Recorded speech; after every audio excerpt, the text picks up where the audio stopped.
شروع اللہ کا نام لے کر جو بڑا مہربان نہایت رحم والا ہے۔ اور جب ان کو ہماری آیتیں پڑھ کر سنائی جاتی ہیں تو کہتے ہیں یہ کلام ہم نے سن لیا ہے، اگر ہم چاہیں تو اسی طرح کا کلام ہم بھی کہہ دیں، اور یہ ہے ہی کیا، صرف اگلے لوگوں کی حکایتیں ہیں۔ اور جب انہوں نے کہا کہ اے اللہ، اگر یہ قرآن تیری طرف سے برحق ہے تو ہم پر آسمان سے پتھر برسا یا کوئی اور تکلیف دینے والا عذاب بھیج دے۔ اور اللہ ایسا نہ تھا کہ جب تک اے پیغمبر تم ان میں تھے انہیں عذاب دیتا، اور نہ ایسا ہے کہ وہ تو بخشش مانگیں اور اللہ انہیں عذاب دے۔ اور اب ان کے لیے کون سی وجہ ہے کہ وہ انہیں عذاب نہ دے، جبکہ وہ مسجد حرام میں نماز پڑھنے سے روکتے ہیں، جبکہ وہ اس مسجد کے متولی بھی نہیں ہیں۔ اس کے متولی تو صرف پرہیزگار ہیں، لیکن ان میں کے اکثر نہیں جانتے۔ اور ان لوگوں کی نماز خانہ کعبہ کے پاس سیٹیاں اور تالیاں بجانے کے سوا کچھ نہ تھی، تو تم جو کفر کرتے تھے اب اس کے بدلے عذاب کا مزہ چکھو۔ جو لوگ کافر ہیں اپنا مال خرچ کرتے ہیں کہ لوگوں کو اللہ کے رستے سے روکیں، سو ابھی اور خرچ کریں گے، مگر آخر وہ خرچ کرنا ان کے لیے موجب افسوس ہوگا، اور وہ مغلوب ہو جائیں گے، اور کافر لوگ دوزخ کی طرف ہانکے جائیں گے تاکہ اللہ پاک سے ناپاک کو الگ کر دے اور ناپاک کو ایک دوسرے پر رکھ کر ایک ڈھیر بنا دے، پھر اس کو دوزخ میں ڈال دے۔ یہی لوگ خسارہ پانے والے ہیں۔ اے پیغمبر، کفار سے کہہ دو کہ اگر وہ اپنے افعال سے باز آ جائیں تو جو ہو چکا وہ انہیں معاف کر دیا جائے گا، اور اگر پھر وہی حرکات کرنے لگیں گے تو اگلے لوگوں کا جو طریقہ جاری ہو چکا ہے وہی ان کے حق میں بھی برتا جائے گا۔ اور ان لوگوں سے لڑتے رہو یہاں تک کہ فتنہ یعنی کفر کا فساد باقی نہ رہے، اور دین سب اللہ ہی کا ہو جائے۔ اور اگر وہ باز آ جائیں تو اللہ ان کے کاموں کو دیکھ رہا ہے، اور اگر روگردانی کریں تو جان رکھو کہ اللہ تمہارا حمایتی ہے، اور وہ خوب حمایتی اور خوب مددگار ہے۔ اور جان رکھو کہ جو مال غنیمت تم کفار سے حاصل کرو اس میں سے 5واں حصہ اللہ کا اور اس کے رسول کا، اور اہل قرابت اور یتیموں کا اور محتاجوں کا اور مسافروں کا ہے۔ اگر تم اللہ پر اور اس نصرت پر ایمان رکھتے ہو جو حق و باطل میں فرق کرنے کے دن یعنی جنگ بدر میں جس دن دونوں فوجوں میں مٹ بھیڑ ہو گئی تھی، ہم نے اپنے محبوب بندے محمد صلی اللہ علیہ وآلہ وسلم پر نازل فرمائی، اور اللہ ہر چیز پر قادر ہے۔ جس وقت تم مدینے سے قریب کے ناکے پر تھے اور کافر دور کے ناکے پر، اور قافلہ تم سے نیچے اتر گیا تھا، اور اگر تم جنگ کے لیے آپس میں قرارداد کر لیتے تو وقت معین پر جمع ہونے میں تقدیم و تاخیر ہو جاتی، لیکن اللہ کو منظور تھا کہ جو کام ہو کر رہنے والا تھا اسے کر ہی ڈالے، تاکہ جو مرے بصیرت پر یعنی یقین جان کر مرے، اور جو جیتا رہے وہ بھی بصیرت پر یعنی حق پہچان کر جیتا رہے۔ اور کچھ شک نہیں کہ اللہ سنتا ہے، جانتا ہے۔ اس وقت اللہ نے تمہیں خواب میں کافروں کو تھوڑی تعداد میں دکھایا تھا، اور اگر بہت کر کے دکھاتا تو تم لوگ جی چھوڑ دیتے، اور جو کام درپیش تھا اس میں جھگڑنے لگتے، لیکن اللہ نے تمہیں اس سے بچا لیا، بے شک وہ سینوں کی باتوں تک سے واقف ہے۔ اور اس وقت جب تم ایک دوسرے کے مقابل ہوئے تو کافروں کو تمہاری نظروں میں تھوڑا کر کے دکھاتا تھا، اور تم کو ان کی نگاہوں میں تھوڑا کر کے دکھاتا تھا، تاکہ اللہ کو جو کام کرنا منظور تھا اسے کر ڈالے۔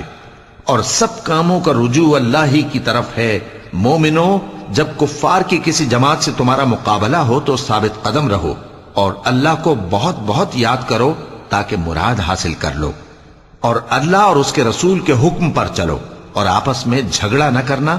کہ ایسا کرو گے تو تم بزدل ہو جاؤ گے اور تمہاری ہوا اکھڑ جائے گی۔ اور صبر سے کام لو کہ اللہ صبر کرنے والوں کا مددگار ہے۔ اور ان لوگوں جیسے نہ ہونا جو اتراتے ہوئے یعنی حق کا مقابلہ کرنے کے لیے اور لوگوں کو دکھانے کے لیے گھروں سے نکل آئے اور لوگوں کو اللہ کی راہ سے روکتے ہیں، اور جو اعمال یہ کرتے ہیں اللہ ان کا احاطہ کیے ہوئے ہے۔ اور جب شیطان نے ان کے اعمال ان کو آراستہ کر دکھائے اور کہا کہ آج کے دن لوگوں میں سے کوئی تم پر غالب نہ ہوگا اور میں تمہارا رفیق ہوں، لیکن جب دونوں فوجیں ایک دوسرے کے مقابل صف آرا ہوئیں تو پسپا ہو کر چل دیا، اور کہنے لگا کہ مجھے تم سے کوئی واسطہ نہیں، میں تو ایسی چیزیں دیکھ رہا ہوں جو تم نہیں دیکھ سکتے۔ مجھے تو اللہ سے ڈر لگتا ہے، اور اللہ سخت عذاب کرنے والا ہے۔ اس وقت منافق اور کافر جن کے دلوں میں بیماری تھی کہتے تھے کہ ان لوگوں کو ان کے دین نے مغرور کر رکھا ہے، اور جو شخص اللہ پر بھروسہ رکھتا ہے تو اللہ غالب ہے، حکمت والا ہے۔ اور کاش تم اس وقت کی کیفیت دیکھو جب فرشتے کافروں کی جانیں نکالتے ہیں کہ ان کے چہروں اور پیٹھوں پر مارتے جاتے ہیں اور کہتے ہیں اب آگ کے عذاب کا مزہ چکھو، یہ ان اعمال کی سزا ہے جو تمہارے ہاتھوں نے آگے بھیجی ہیں۔ اور یہ جان رکھو کہ اللہ بندوں پر ظلم نہیں کرتا، جیسا حال فرعونیوں اور ان سے پہلے لوگوں کا ہوا تھا ویسا ہی ان کا ہوا کہ انہوں نے اللہ کی آیتوں سے کفر کیا تو اللہ نے ان کے گناہوں کی سزا میں ان کو پکڑ لیا۔ بے شک اللہ زبردست ہے، سخت عذاب دینے والا ہے۔ یہ اس لیے کہ جو نعمت اللہ کسی قوم کو دیا کرتا ہے جب تک وہ خود اپنے دلوں کی حالت نہ بدل ڈالیں اللہ اسے نہیں بدلا کرتا،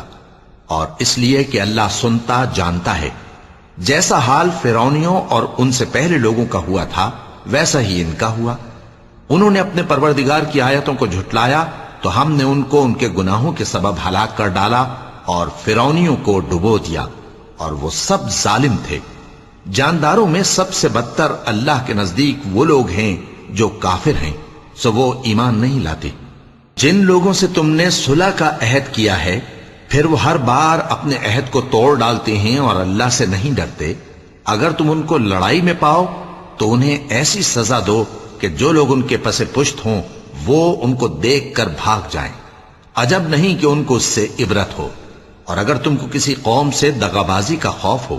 تو ان کا عہد انہی کی طرف پھینک دو کہ اس طرح تم سب برابر ہو جاؤ۔ کچھ شک نہیں کہ اللہ دغابازوں کو دوست نہیں رکھتا، اور کافر یہ خیال ہرگز نہ کریں کہ وہ آگے نکل گئے ہیں، وہ ہمیں عاجز نہیں کر سکتے۔ اور جہاں تک ہو سکے فوج کی جمعیت کے زور سے اور گھوڑوں کے تیار رکھنے سے ان کے مقابلے کے لیے مستعد رہو کہ اس سے اللہ کے دشمنوں اور تمہارے دشمنوں اور ان کے سوا اور لوگوں پر جن کو تم نہیں جانتے اور اللہ جانتا ہے ہیبت بیٹھی رہے گی، اور تم جو کچھ اللہ کی راہ میں خرچ کرو گے اس کا ثواب تم کو پورا پورا دیا جائے گا اور تمہارا ذرا نقصان نہ کیا جائے گا۔ اور اگر یہ لوگ صلح کی طرف مائل ہوں تو تم بھی اس کی طرف مائل ہو جاؤ، اور اللہ پر بھروسہ رکھو، کچھ شک نہیں کہ وہ سب کچھ سنتا ہے جانتا ہے۔ اور اگر یہ چاہیں کہ تم کو فریب دیں تو اللہ تمہیں کفایت کرے گا، وہی تو ہے جس نے تم کو اپنی مدد سے اور مسلمانوں کی جمعیت سے تقویت بخشی اور ان کے دلوں میں الفت پیدا کر دی، اور اگر تم دنیا بھر کی دولت خرچ کرتے تب بھی ان کے دلوں میں الفت پیدا نہ کر سکتے، مگر اللہ ہی نے ان میں الفت ڈال دی، بے شک وہ زبردست ہے، حکمت والا ہے۔ اے نبی، اللہ تم کو اور مومنوں کو جو تمہارے پیرو ہیں کافی ہے۔ اے نبی، مسلمانوں کو جہاد کی ترغیب دو، اگر تم میں 20 آدمی ثابت قدم رہنے والے ہوں گے تو 200 کافروں پر غالب رہیں گے، اور اگر 100 ایسے ہوں گے تو 1000 پر غالب رہیں گے، اس لیے کہ کافر ایسے لوگ ہیں کہ کچھ بھی سمجھ نہیں رکھتے۔ اب اللہ نے تم پر سے بوجھ ہلکا کر دیا اور معلوم کر لیا کہ ابھی تم میں کسی قدر کمزوری ہے، پس اگر تم میں 100 ثابت قدم رہنے والے ہوں گے تو وہ 200 پر غالب رہیں گے، اور اگر 1000 ہوں گے تو اللہ کے حکم سے 2000 پر غالب رہیں گے، اور اللہ ثابت قدم رہنے والوں کا مددگار ہے۔ پیغمبر کو شایع نہیں کہ اس کے قبضے میں قیدی رہیں جب تک کافروں کو قتل کر کے زمین میں کثرت سے خون نہ بہا دے۔ تم لوگ دنیا کے مال کے طالب ہو اور اللہ آخرت کی بھلائی چاہتا ہے، اور اللہ غالب ہے، حکمت والا ہے۔ اگر اللہ کا حکم پہلے نہ ہو چکا ہوتا تو جو فدیہ تم نے لیا ہے اس کے بدلے تم پر بڑا عذاب نازل ہوتا۔ اب جو مال غنیمت تمہیں ملا ہے اسے کھاؤ کہ وہ تمہارے لیے حلال طیب ہے، اور اللہ سے ڈرتے رہو، بے شک اللہ بخشنے والا ہے، مہربان ہے۔ اے پیغمبر، جو قیدی تمہارے قبضے میں یعنی گرفتار ہیں ان سے کہہ دو کہ اگر اللہ تمہارے دلوں میں نیکی معلوم کرے گا تو جو مال تم سے چھن گیا ہے اس سے بہتر تمہیں عنایت فرمائے گا اور تمہارے گناہ بھی معاف کر دے گا،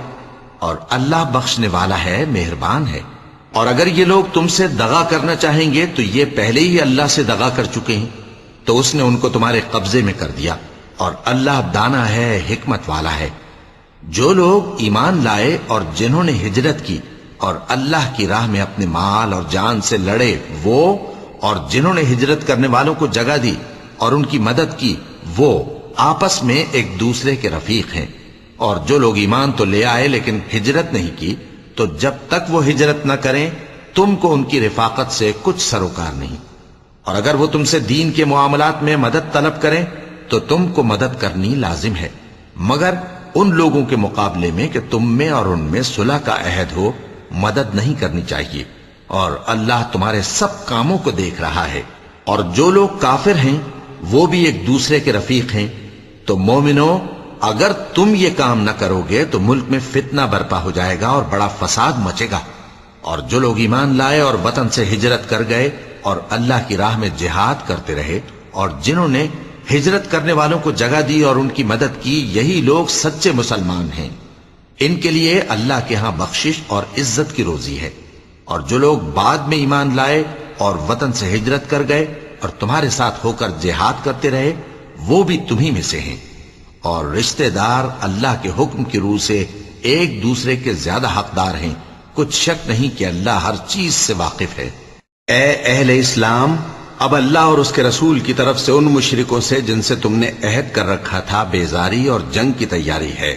سو مشرکو، تم زمین میں 4 مہینے چل پھر لو اور جان رکھو کہ تم اللہ کو عاجز نہ کر سکو گے، اور یہ بھی کہ اللہ کافروں کو رسوا کرنے والا ہے۔ اور حج اکبر کے دن اللہ اور اس کے رسول کی طرف سے لوگوں کو آگاہ کیا جاتا ہے کہ اللہ مشرکوں سے بیزار ہے اور اس کا رسول بھی۔ اب اگر تم توبہ کر لو تو تمہارے حق میں بہتر ہے، اور اگر نہ مانو تو جان رکھو کہ تم اللہ کو ہرا نہیں سکو گے۔ اور اے پیغمبر، کافروں کو دکھ دینے والے عذاب کی خبر سنا دو۔ البتہ جن مشرکوں کے ساتھ تم نے عہد کیا ہو اور انہوں نے تمہارا کسی طرح کا قصور نہ کیا ہو اور نہ تمہارے مقابلے میں کسی کی مدد کی ہو، تو جس مدت تک ان کے ساتھ عہد کیا ہو اسے پورا کرو، کہ اللہ پرہیزگاروں کو دوست رکھتا ہے۔ پس جب عزت کے مہینے گزر جائیں تو مشرکوں کو جہاں پاؤ قتل کر دو، اور ان کو پکڑ لو اور گھیر لو، اور ہر گھات کی جگہ ان کی طاق میں بیٹھے رہو۔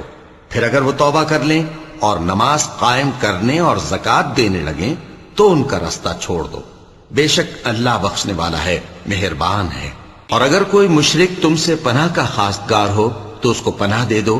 یہاں تک کہ وہ کلام اللہ کو سننے لگے، پھر اس کو امن کی جگہ واپس پہنچا دو، اس لیے کہ یہ بے خبر لوگ ہیں۔ بھلا مشرکوں کے لیے جنہوں نے عہد توڑ ڈالا، اللہ اور اس کے رسول کے نزدیک عہد کیسے قائم رہ سکتا ہے؟ ہاں، جن لوگوں کے ساتھ تم نے مسجد حرام یعنی خانہ کعبہ کے نزدیک عہد کیا ہے، اگر وہ اپنے عہد پر قائم رہیں تو تم بھی اپنے قول و قرار پر قائم رہو، بے شک اللہ پرہیزگاروں کو دوست رکھتا ہے۔ بھلا ان سے عہد کیوں کر پورا کیا جائے جب ان کا یہ حال ہے کہ اگر تم پر غلبہ پا لیں تو نہ قرابت کا لحاظ کریں نہ عہد کا۔ یہ منہ سے تو تمہیں خوش کر دیتی ہیں، لیکن ان کے دل ان باتوں کو قبول نہیں کرتے، اور ان میں اکثر نافرمان ہیں۔ یہ اللہ کی آیتوں کے عوض تھوڑا سا فائدہ حاصل کرتے اور لوگوں کو اللہ کے رستے سے روکتے ہیں۔ کچھ شک نہیں کہ جو کام یہ کرتے ہیں برے ہیں۔ یہ لوگ کسی مومن کے حق میں نہ تو رشتہ داری کا پاس کرتے ہیں نہ عہد کا، اور یہ حد سے تجاوز کرنے والے ہیں۔ اب اگر یہ توبہ کر لیں اور نماز پڑھنے اور زکوٰۃ دینے لگیں تو دین میں تمہارے بھائی ہیں، اور سمجھنے والے لوگوں کے لیے ہم اپنی آیتیں کھول کھول کر بیان کرتے ہیں۔ اور اگر عہد کرنے کے بعد اپنی قسموں کو توڑ ڈالیں اور تمہارے دین میں تانا زنی کرنے لگے تو ان کفر کے پیشواؤں سے جنگ کرو، ان کی قسموں کا کچھ اعتبار نہیں ہے، عجب نہیں کہ اپنی حرکات سے باز آ جائیں۔ بھلا تم ایسے لوگوں سے کیوں نہ لڑو جنہوں نے اپنی قسموں کو توڑ ڈالا اور پیغمبر کو وطن سے نکالنے کا ارادہ کر لیا، اور انہوں نے تم سے عہد شکنی کی ابتدا کی۔ کیا تم ایسے لوگوں سے ڈرتے ہو؟ سو ڈرنے کے لائق تو اللہ ہے اگر تم ایمان والے ہو۔ ان سے خوب لڑو، اللہ ان کو تمہارے ہاتھوں سے عذاب میں ڈالے گا اور انہیں رسوا کرے گا، اور تم کو ان پر غلبہ دے گا، اور مومن لوگوں کے سینوں کو شفا بخشے گا، اور ان کے دلوں سے غصہ دور کرے گا، اور اللہ جس پر چاہے گا توجہ فرمائے گا، اور اللہ سب کچھ جانتا ہے، حکمت والا ہے۔ کیا تم لوگ یہ خیال کرتے ہو کہ بے آزمائش چھوڑ دیے جاؤ گے؟ اور ابھی تو اللہ نے تم میں سے ایسے لوگوں کو پرکھا ہی نہیں جنہوں نے جہاد کیا اور اللہ اور اس کے رسول اور مومنوں کے سوا کسی کو دلی دوست نہیں بنایا، اور اللہ تمہارے سب کاموں سے واقف ہے۔ مشرکوں کا کام نہیں کہ اللہ کی مسجدوں کو آباد کریں جبکہ وہ اپنے آپ پر کفر کی گواہی دے رہی ہوں۔ ان لوگوں کے سب اعمال بیکار ہیں اور وہ ہمیشہ دوزخ میں رہیں گے۔ اللہ کی مسجدوں کو تو وہ لوگ آباد کرتے ہیں جو اللہ پر اور روز قیامت پر ایمان لاتے اور نماز پڑھتے اور زکوٰۃ دیتی ہیں اور اللہ کے سوا کسی سے نہیں ڈرتے۔ یہی لوگ امید ہے کہ ہدایت یافتہ لوگوں میں سے ہوں۔ کیا تم نے حاجیوں کو پانی پلانا اور مسجد حرام یعنی خانہ کعبہ کو آباد کرنا اس شخص کے اعمال جیسا خیال کیا ہے جو اللہ اور روز آخر پر ایمان رکھتا ہے اور اللہ کی راہ میں جہاد کرتا ہے؟ یہ لوگ اللہ کے نزدیک برابر نہیں ہیں، اور اللہ ظالم لوگوں کو ہدایت نہیں دیا کرتا۔ جو لوگ ایمان لائے اور وطن چھوڑ گئے اور اللہ کی راہ میں مال اور جان سے جہاد کرتے رہے، اللہ کے ہاں ان کے درجات بہت بڑے ہیں اور وہی مراد کو پہنچنے والے ہیں۔ ان کا پروردگار ان کو اپنی رحمت کی اور خوشنودی کی اور بہشتوں کی خوشخبری دیتا ہے جن میں ان کے لیے ابدی نعمت ہے، اور وہ ان میں ہمیشہ ہمیشہ رہیں گے۔ کچھ شک نہیں کہ اللہ کے ہاں بڑا صلہ تیار ہے۔ اے اہل ایمان، اگر تمہارے ماں باپ اور بہن بھائی ایمان کے مقابل کفر کو پسند کریں تو ان سے دوستی نہ رکھو، اور جو ان سے دوستی رکھیں گے وہ ظالم ہیں۔ کہہ دو کہ اگر تمہارے باپ اور بیٹے اور بھائی اور بیویاں اور خاندان والے اور مال جو تم کماتے ہو اور تجارت جس میں مندی سے ڈرتے ہو اور مکانات جن کو پسند کرتے ہو اللہ اور اس کے رسول سے اور اللہ کی راہ میں جہاد کرنے سے تمہیں زیادہ عزیز ہوں تو ٹھہرے رہو یہاں تک کہ اللہ اپنا حکم یعنی عذاب بھیجے، اور اللہ نافرمان لوگوں کو ہدایت نہیں دیا کرتا۔ اللہ نے بہت سے موقعوں پر تم کو مدد دی ہے، اور جنگ حنین کے دن جب کہ تم کو اپنی جماعت کی کثرت پر غرہ تھا تو وہ تمہارے کچھ بھی کام نہ آئی، اور زمین باوجود اپنی فراخی کے تم پر تنگ ہو گئی، پھر تم پیٹ پھیر گئے۔ پھر اللہ نے اپنے پیغمبر پر اور مومنوں پر اپنی طرف سے تسکین نازل فرمائی اور تمہاری مدد کو فرشتوں کے لشکر جو تمہیں نظر نہیں آتے تھے آسمان سے اتارے اور کافروں کو عذاب دیا، اور کفر کرنے والوں کی یہی سزا ہے۔ پھر اللہ اس کے بعد جس پر چاہے مہربانی سے توجہ فرمائے، اور اللہ بخشنے والا ہے، مہربان ہے۔ مومنوں، مشرک تو پلید ہیں، تو اس برس کے بعد وہ مسجد حرام یعنی خانہ کعبہ کے پاس نہ جانے پائیں، اور اگر تم کو مفلسی کا خوف ہو تو اللہ چاہے گا تو تم کو اپنے فضل سے غنی کر دے گا۔ بے شک اللہ سب کچھ جانتا ہے، حکمت والا ہے۔ جو لوگ اہل کتاب میں سے اللہ پر ایمان نہیں لاتے اور نہ روز آخر پر یقین رکھتے ہیں اور نہ ان چیزوں کو حرام سمجھتے ہیں جو اللہ اور اس کے رسول نے حرام کی ہیں، اور نہ دین حق کو قبول کرتے ہیں، ان سے جنگ کرو یہاں تک کہ ذلیل ہو کر اپنے ہاتھ سے جزیہ دینے لگیں۔ اور یہود کہتے ہیں کہ عزیر اللہ کے بیٹے ہیں، اور عیسائی کہتے ہیں کہ مسیح اللہ کے بیٹے ہیں۔ یہ ان کے منہ کی باتیں ہیں، پہلے کافر بھی اسی طرح کی باتیں کہا کرتے تھے، یہ بھی انہی کی ریس کرنے لگے ہیں۔ اللہ ان کو ہلاک کرے، یہ کہاں بہہ کے پھرتے ہیں۔ انہوں نے اپنے علماء اور مشائخ اور مسیح ابن مریم کو اللہ کے سوا معبود بنا لیا، حالانکہ ان کو یہ حکم دیا گیا تھا کہ معبود واحد کے سوا کسی کی عبادت نہ کریں، اس کے سوا کوئی معبود نہیں، اور وہ ان لوگوں کے شریک مقرر کرنے سے پاک ہے۔ یہ چاہتے ہیں کہ اللہ کے نور کو اپنے منہ سے پھونک مار کر بجھا دیں، اور اللہ اپنے نور کو پورا کیے بغیر رہنے کا نہیں، اگرچہ کافروں کو برا ہی لگے۔ وہی تو ہے جس نے اپنے پیغمبر کو ہدایت اور دین حق دے کر بھیجا تاکہ اس دین کو دنیا کے تمام دینوں پر غالب کرے، اگرچہ کافر ناخوش ہی ہوں۔ مومنوں، اہل کتاب کے بہت سے عالم اور مشائخ لوگوں کا مال ناحق کھاتے اور ان کو اللہ کی راہ سے روکتے ہیں، اور جو لوگ سونا اور چاندی جمع کرتے ہیں اور اس کو اللہ کے راستے میں خرچ نہیں کرتے، ان کو اس دن کے عذاب علیم کی خبر سنا دو، جس دن وہ مال دوزخ کی آگ میں خوب گرم کیا جائے گا، پھر اس سے ان بخیلوں کی پیشانیاں اور پہلو اور پیٹھیں داغی جائیں گی، اور کہا جائے گا کہ یہ وہی ہے جو تم نے اپنے لیے جمع کیا تھا، سو جو تم جمع کرتے تھے اب اس کا مزہ چکھو۔ اللہ کے نزدیک مہینے گنتی میں 12 ہیں،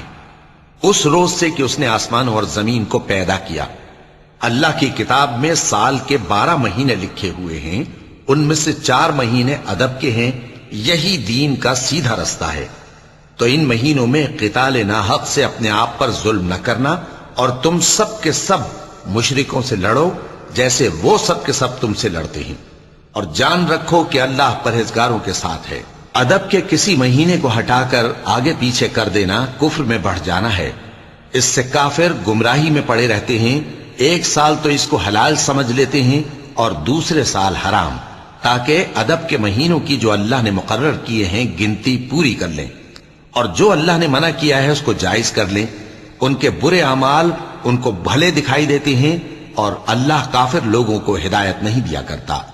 مومنو، تمہیں کیا ہوا ہے کہ جب تم سے کہا جاتا ہے کہ اللہ کی راہ میں جہاد کے لیے نکلو تو تم زمین سے چپکے جاتے ہو، یعنی گھروں سے نکلنا نہیں چاہتے؟ کیا تم آخرت کی نعمتوں کو چھوڑ کر دنیا کی زندگی پر خوش ہو بیٹھے ہو؟ سو دنیا کی زندگی کے فائدے تو آخرت کے مقابل بہت ہی کم ہے۔ اگر تم نہ نکلو گے تو اللہ تم کو بڑی تکلیف کا عذاب دے گا، اور تمہاری جگہ اور لوگ پیدا کر دے گا، اور تم اس کو کچھ نقصان نہ پہنچا سکو گے، اور اللہ ہر چیز پر قدرت رکھتا ہے۔ اگر تم پیغمبر کی مدد نہ کرو گے تو اللہ ان کا مددگار ہے۔ وہ وقت تم کو یاد ہوگا جب ان کو کافروں نے گھر سے نکال دیا۔ اس وقت 2 ہی شخص تھے، جن میں ایک ابو بکر رضی اللہ تعالی عنہ تھے، دوسرے ہمارے پیغمبر صلی اللہ علیہ وآلہ وسلم۔ جب وہ دونوں غار ثور میں تھے، اس وقت پیغمبر اپنے رفیق کو تسلی دیتے تھے کہ غم نہ کرو، اللہ ہمارے ساتھ ہے۔ تو اللہ نے ان پر تسکین نازل فرمائی اور ان کو ایسے لشکروں سے مدد دی جو تم کو نظر نہیں آتے تھے، اور کافروں کی بات کو پست کر دیا۔ اور بات تو اللہ ہی کی بلند ہے، اور اللہ زبردست ہے، حکمت والا ہے۔ تم ہتھیار تھوڑے رکھتے ہو یا بہت، گھروں سے نکل آؤ اور اللہ کے رستے میں مال اور جان سے جہاد کرو، یہی تمہارے حق میں بہتر ہے، بشرطے کہ سمجھو۔ اگر مال غنیمت آسانی سے حاصل ہونے والا اور سفر بھی ہلکا ہوتا تو یہ تمہارے ساتھ شوق سے چل دیتے، لیکن مسافت ان کو دور دراز نظر آئی تو عذر کریں گے، اور اللہ کی قسمیں کھائیں گے کہ اگر ہم طاقت رکھتے تو آپ کے ساتھ ضرور نکل پڑتے۔ یہ اس طرح اپنے آپ کو ہلاک کر رہے ہیں،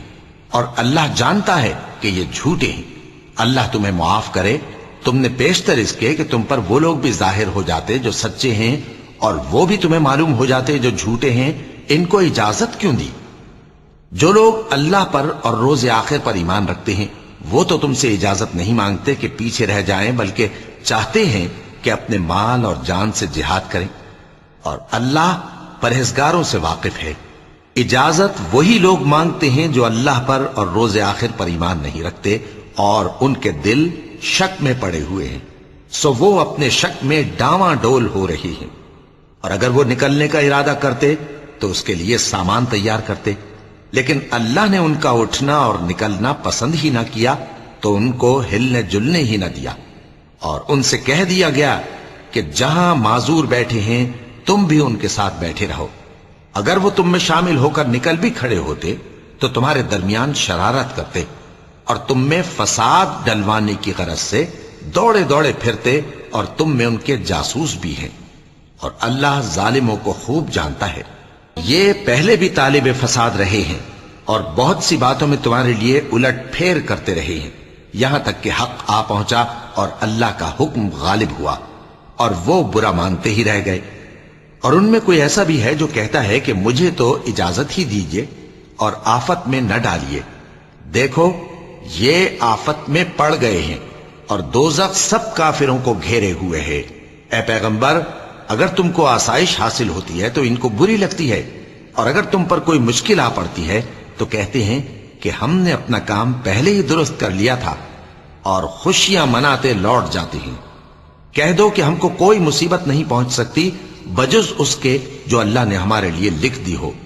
وہی ہمارا کارساز ہے، اور مومنوں کو تو اللہ ہی پر بھروسہ رکھنا چاہیے۔ کہہ دو کہ تم ہمارے حق میں 2 بھلائیوں میں سے ایک کے منتظر ہو، اور ہم تمہارے حق میں اس بات کے منتظر ہیں کہ اللہ یا تو اپنے پاس سے تم پر کوئی عذاب نازل کرے، یا ہمارے ہاتھوں سے تمہیں عذاب دلوائے، سو تم بھی انتظار کرو، ہم بھی تمہارے ساتھ انتظار کرتے ہیں۔ کہہ دو کہ تم مال خوشی سے خرچ کرو یا ناخوشی سے، تم سے ہرگز قبول نہیں کیا جائے گا، تم نافرمان لوگ ہو، اور ان کے خرچ کیے ہوئے مالوں کے قبول ہونے سے کوئی چیز مانے نہیں ہوتی سوائے اس کے کہ انہوں نے اللہ سے اور اس کے رسول سے کفر کیا، اور نماز کو آتے ہیں تو سست و کاہل ہو کر، اور خرچ کرتے ہیں تو ناخوشی سے، بس تم ان کے مال اور اولاد سے تعجب نہ کرنا۔ اللہ چاہتا ہے کہ ان چیزوں سے دنیا کی زندگی میں ان کو عذاب دے، اور جب ان کی جان نکلے تو اس وقت بھی یہ کافر ہی ہوں، اور اللہ کی قسمیں کھاتے ہیں کہ وہ تمہیں میں سے ہیں، حالانکہ وہ تم میں سے نہیں ہیں۔ اصل یہ ہے کہ وہ ڈرپوک لوگ ہیں۔ اگر ان کو کوئی بچاؤ کی جگہ جیسے قلعہ یا غار یا زمین کے اندر گھسنے کی جگہ مل جائے تو اسی طرف رسیاں توڑاتے ہوئے بھاگ جائیں، اور ان میں بعض ایسے بھی ہیں کہ تقسیم صدقات میں تم پر تانا زنی کرتے ہیں۔ اب اگر ان کو اس میں سے خاطر خواہ مل جائے تو خوش رہیں، اور اگر اس قدر نہ ملے تو جھٹ خفا ہو جائیں، اور اگر وہ اس پر خوش رہتے جو اللہ اور اس کے رسول نے ان کو دیا تھا، اور کہتے کہ ہمیں اللہ کافی ہے، اور اللہ اپنے فضل سے اور اس کے پیغمبر اپنی مہربانی سے ہمیں پھر دے دیں گے، اور ہمیں تو اللہ ہی کی رضا مطلوب ہے، تو ان کے حق میں بہتر ہوتا۔ صدقات یعنی زکوٰۃ و خیرات تو مفلسوں اور ناداروں اور کارکنان صدقات کا حق ہے،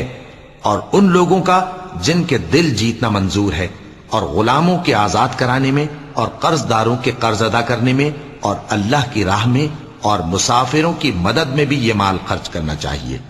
یہ مصارف اللہ کی طرف سے مقرر کر دیے گئے ہیں، اور اللہ جاننے والا ہے، حکمت والا ہے۔ اور ان میں بعض ایسے ہیں جو پیغمبر کو ایذا دیتے ہیں اور کہتے ہیں کہ یہ شخص نرا کان ہے۔ ان سے کہہ دو کہ وہ کان ہے تو تمہاری بھلائی کے لیے، وہ اللہ کا اور مومنوں کی بات کا یقین رکھتا ہے، اور جو لوگ تم میں ایمان لائے ہیں ان کے لیے رحمت ہے، اور جو لوگ اللہ کے رسول کو رنج پہنچاتے ہیں ان کے لیے عذاب علیم تیار ہے۔ مومنوں، یہ لوگ تمہارے سامنے اللہ کی قسمیں کھاتے ہیں تاکہ تم کو خوش کر دیں، حالانکہ اگر یہ دل سے مومن ہوتے تو اللہ اور اس کے پیغمبر اس بات کے زیادہ حقدار ہیں کہ یہ انہیں خوش کریں۔ کیا ان لوگوں کو معلوم نہیں کہ جو شخص اللہ اور اس کے رسول سے مقابلہ کرتا ہے تو اس کے لیے جہنم کی آگ تیار ہے جس میں وہ ہمیشہ جلتا رہے گا؟ یہ بڑی رسوائی ہے۔ منافق ڈرتے رہتے ہیں کہ ان کے بارے میں کہیں کوئی ایسی صورت نہ اتر آئے کہ ان کے دل کی باتوں کو ان مسلمانوں پر ظاہر کر دے۔ کہہ دو کہ ہنسی کیے جاؤ، جس بات سے تم ڈرتے ہو اللہ اس کو ضرور ظاہر کر دے گا، اور اگر تم ان سے اس بارے میں دریافت کرو تو کہیں گے کہ ہم تو یوں ہی بات چیت اور دل لگی کرتے تھے۔ کہو کیا تم اللہ اور اس کی آیتوں اور اس کے رسول سے دل لگی کرتے تھے؟ عذر مت پیش کرو، تم ایمان لانے کے بعد کافر ہو چکے ہو۔ اگر ہم تم میں سے ایک جماعت کو معاف کر دیں تو دوسری جماعت کو سزا بھی دیں گے، کیونکہ وہ گناہ کرتے رہے ہیں۔ منافق مرد اور منافق عورتیں ایک دوسرے کے ہم جنس یعنی ایک ہی طرح کے ہیں کہ برا کام کرنے کو کہتے اور نیک کاموں سے منع کرتے اور خرچ کرنے سے ہاتھ بند کیے رہتے ہیں۔ انہوں نے اللہ کو بھلا دیا تو اللہ نے ان کو بھلا دیا، بے شک منافق نافرمان ہیں۔ اللہ نے منافق مردوں اور منافق عورتوں اور کافروں سے آتش جہنم کا وعدہ کیا ہے جس میں وہ ہمیشہ جلتے رہیں گے، وہی ان کو کافی ہے، اور اللہ نے ان پر لعنت کر دی ہے اور ان کے لیے ہمیشہ کا عذاب تیار ہے۔ تم منافق لوگ ان لوگوں کی طرح ہو جو تم سے پہلے ہو چکے ہیں، وہ تم سے زیادہ طاقتور اور مال و اولاد میں کہیں زیادہ تھے،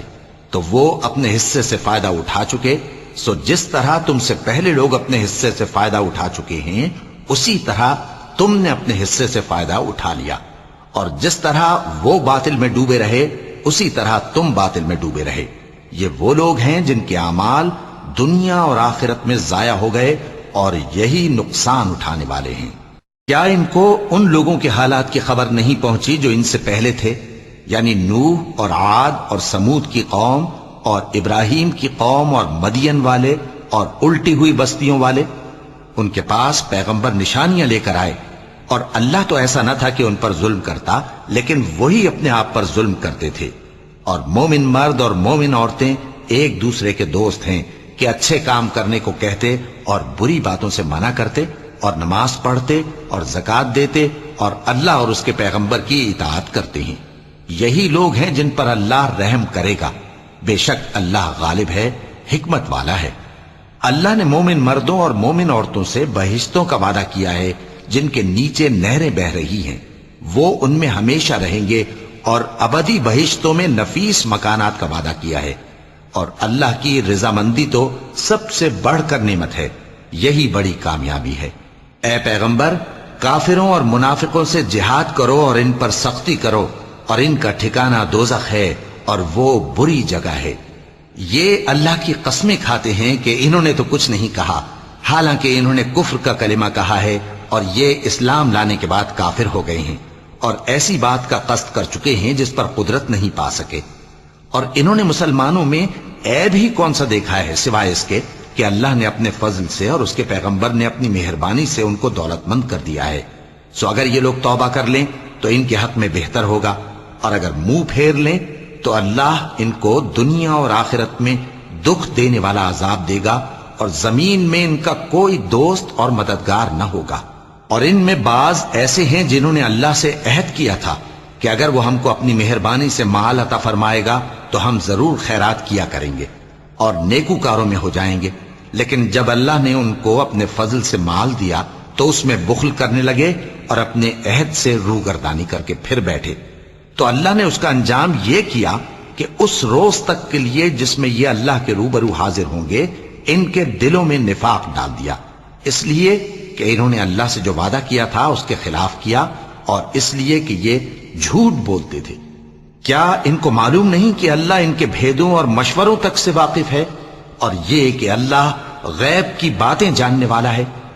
جو مسلمان دل کھول کر خیرات کرتے ہیں اور جو بیچارے غریب صرف اتنا ہی کما سکتے ہیں جتنی مزدوری کرتے اور تھوڑی سی کمائی میں سے بھی خرچ کرتے ہیں، ان پر جو منافق تان کرتے اور ہنستے ہیں، اللہ ان پر ہنستا ہے اور ان کے لیے تکلیف دینے والا عذاب تیار ہے۔ تم ان کے لیے بخشش مانگو یا نہ مانگو برابر ہے، اگر ان کے لیے 70 دفعہ بھی بخشش مانگو گے تو بھی اللہ ان کو نہیں بخشے گا، یہ اس لیے کہ انہوں نے اللہ اور اس کے رسول سے کفر کیا، اور اللہ نافرمان لوگوں کو ہدایت نہیں دیتا۔ جو لوگ غزوہ تبوک میں پیچھے رہ گئے وہ اللہ کے پیغمبر کی مرضی کے برخلاف بیٹھ رہنے سے خوش ہوئے، اور اس بات کو ناپسند کیا کہ اللہ کی راہ میں اپنے مال اور جان سے جہاد کریں، اور دوسروں سے بھی کہنے لگے کہ گرمی میں مت نکلنا۔ ان سے کہہ دو کہ دوزخ کی آگ اس سے کہیں زیادہ گرم ہے، کاش یہ اس بات کو سمجھتے۔ یہ دنیا میں تھوڑا سا ہنس لیں اور آخرت میں ان کو ان کے اعمال کے بدلے جو یہ کرتے رہے ہیں بہت سا رونا ہوگا۔ پھر اگر اللہ تم کو ان میں سے کسی گروہ کی طرف لے جائے اور وہ تم سے نکلنے کی اجازت طلب کریں تو کہہ دینا کہ تم میرے ساتھ ہرگز نہیں نکلو گے اور نہ میرے ساتھ مددگار ہو کر دشمن سے جنگ کرو گے۔ تم پہلی دفعہ بیٹھ رہنے سے خوش ہوئے تو اب بھی پیچھے رہنے والوں کے ساتھ بیٹھے رہو، اور اے پیغمبر، ان میں سے کوئی مر جائے تو کبھی اس کے جنازے پر نماز نہ پڑھنا اور نہ اس کی قبر پر جا کر کھڑے ہونا۔ یہ اللہ اور اس کے رسول کے ساتھ کفر کرتے رہے اور مرے بھی تو نافرمان ہی مرے۔ اور ان کے مال اور اولاد سے تعجب نہ کرنا، ان چیزوں سے اللہ یہ چاہتا ہے کہ ان کو دنیا میں عذاب کرے، اور جب ان کی جان نکلے تو اس وقت بھی یہ کافر ہی ہوں۔ اور جب کوئی صورت نازل ہوتی ہے کہ اللہ پر ایمان لاؤ اور اس کے رسول کے ساتھ ہو کر جہاد کرو، تو جو ان میں دولت مند ہیں وہ تم سے اجازت طلب کرتی ہیں اور کہتے ہیں کہ ہمیں تو رہنے ہی دیجئے کہ ہم بیٹھ رہنے والوں کے ساتھ ہو جائیں۔ یہ اس بات سے خوش ہیں کہ عورتوں کے ساتھ جو پیچھے رہ جاتی ہیں گھروں میں بیٹھ رہیں۔ ان کے دلوں پر مہر لگا دی گئی ہے، سو یہ سمجھتے ہی نہیں۔ لیکن پیغمبر اور جو لوگ ان کے ساتھ ایمان لائے سب اپنے مال اور جان سے لڑے، انہی لوگوں کے لیے بھلائیاں ہیں اور یہی مراد پانے والے ہیں۔ اللہ نے ان کے لیے باغات تیار کر رکھے ہیں جن کے نیچے نہریں بہہ رہی ہیں، ہمیشہ ان میں رہیں گے، یہی بڑی کامیابی ہے۔ اور صحرا نشینوں میں سے بھی کچھ لوگ عذر کرتے ہوئے تمہارے پاس آئے کہ ان کو بھی اجازت دی جائے، اور جنہوں نے اللہ اور اس کے رسول سے جھوٹ بولا وہ گھر میں بیٹھ رہے۔ سو جو لوگ ان میں سے کافر ہوئے ہیں ان کو دکھ دینے والا عذاب پہنچے گا۔ نہ تو ضعیفوں پر کچھ گناہ ہے اور نہ بیماروں پر اور نہ ان پر جن کے پاس خرچ موجود نہیں کہ شریک جہاد ہوں، یعنی جب کہ اللہ اور اس کے رسول سے مخلص ہوں، نیکوکاروں پر کسی طرح کا الزام نہیں ہے،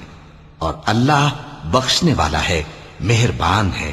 اور نہ ان بے سر و سامان لوگوں پر الزام ہے کہ جو تمہارے پاس آئے کہ ان کو سواری دو، اور تم نے کہا کہ میرے پاس کوئی ایسی چیز نہیں جس پر تم کو سوار کروں، تو وہ لوٹ گئے، اور اس غم سے کہ ان کے پاس خرچ موجود نہ تھا ان کی آنکھوں سے آنسو بہ رہے تھے۔ الزام تو ان لوگوں پر ہے جو دولت مند ہیں اور پھر تم سے اجازت طلب کرتے ہیں، یعنی اس بات سے خوش ہیں کہ عورتوں کے ساتھ جو پیچھے رہ جاتی ہیں گھروں میں بیٹھ رہے ہیں۔ اللہ نے ان کے دلوں پر مہر کر دی ہے، پس وہ سمجھتے ہی نہیں۔ جب تم ان کے پاس واپس جاؤ گے تو تم سے عذر کریں گے، تم کہنا کہ عذر مت کرو، ہم ہرگز تمہاری بات نہیں مانیں گے۔ اللہ نے ہم کو تمہارے سب حالات بتا دیے ہیں، اور ابھی اللہ اور اس کا رسول تمہارے عمل کو دیکھیں گے، پھر تم غائب و حاضر کے جاننے والے کی طرف لوٹائے جاؤ گے، تو جو عمل تم کرتے رہے ہو وہ سب تمہیں بتائے گا۔ صدق اللہ العظیم۔